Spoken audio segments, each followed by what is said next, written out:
4, and So I'm nervous. Okay. Step 1. And this is called All About My Mother, who's here. My mother believes that bisexuality is, to use her word, greedy. You pick one gender and stick with it, she said. She also thinks that Lorena Bobbitt is misunderstood and Jenny Sanford is a hero.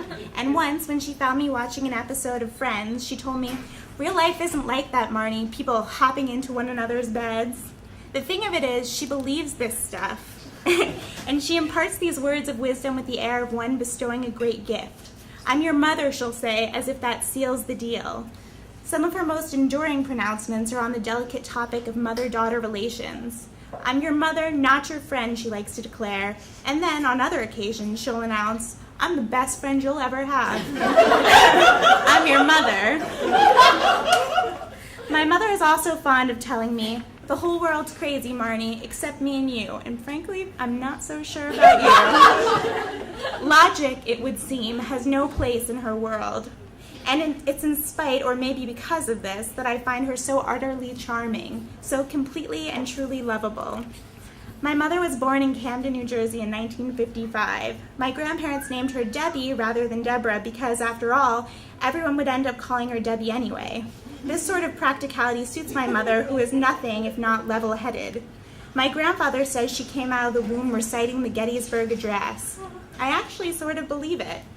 It's hard to imagine my mother as anything other than a fully formed adult. That she was once a child is something I've never been able to wrap my head around. What's more, while there's photographic evidence of her youth, my mother claims to have no actual memory of the events that transpired. Suspect, to say the least. My uncle once remarked that he didn't know he had another sister until Mom emerged from her room at 16. She had, of course, been studying. It's safe to say that Mom was a good girl. Not just a good girl, a very good girl. Always get a seat right at the front of class, she advises, and take good notes. Some other things you should know about my mother.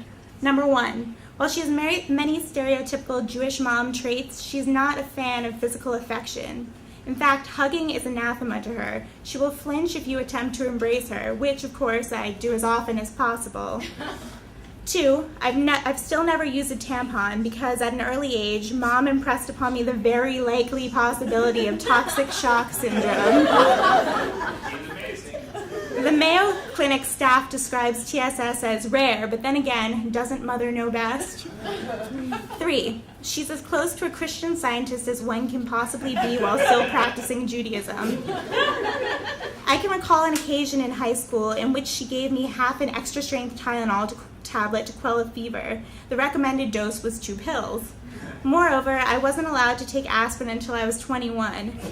Rye syndrome is real, Marni. And if you really want to get Mom going, just ask her about the drug companies.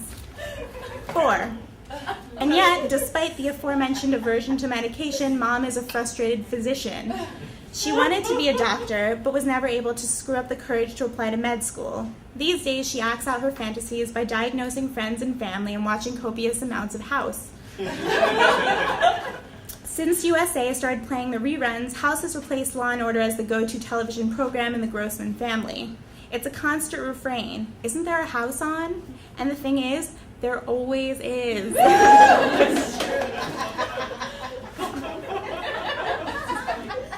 5, my mother is not what you'd call lighthearted. This isn't to say that she doesn't have her funny moments or her silly times, but more often than not, she's serious, studious, smart and driven and dedicated. There is, however, one thing that will, without fail, bring tears of joy to her eyes. And that, my friends, is my father's physical pain. Sure, she enjoys his incompetence with technology and the way he looks when he wears sneakers, but nothing makes her giggle like the sight of Dad stubbing his toe or cutting his finger. When I was 12, my father fell down the steps at my school and broke his arm. The mere memory of this occasion makes Mom smile. 6, she has a habit of telling me what to do in great detail. What I do, she'll start, and then she'll go on for several minutes outlining exactly how she would go about things. Mom will, if given the time, dictate emails and answering machine messages and sometimes entire hypothetical phone conversations. And at the end, she'll say, "I don't know why I bother. He never listened to me anyway."